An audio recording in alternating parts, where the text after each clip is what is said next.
তাহলে কি অবশেষে আর আরসিবি সুপার ফোরে কোয়ালিফাই করতে পারছে না? যদি জানতে চান তাহলে সম্পূর্ণ ভিডিওটি শেষ পর্যন্ত দেখুন।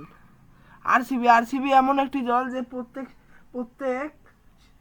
প্রত্যেক আসরেই এত ভালো ভালো প্লেয়ার নিয়েও শিরোপা জিততে পারে না, কিন্তু এবার শিরোপা জিতে এবং সুপার ফোরে ওঠার দৌড়ে আছে আরসিবি প্রথম 7টি ম্যাচ হেরেও পরের টানা 5টি ম্যাচ জিতে চমকে দিয়েছে সবাইকে এবং পয়েন্ট টেবিলে 7 নম্বরে আছে আরসিবির পয়েন্ট এখন 12 এবং রান রেট হলো 0.39 এবং আরসিবি অনেক ভালো খেলেছে এই মাঝ কয়েকটি ম্যাচে, এই জন্য প্লাস পয়েন্টে আছে আরসিবি যদি সুপার ফোরে কোয়ালিফাই করতে চায় তাহলে চেন্নাইয়ের বিপক্ষে 18 ওভার বা 18 রানে জিততে হবে আরসিবিকে। তাহলে কে জিতবে, আরসিবি না চেন্নাই সুপার কিংস?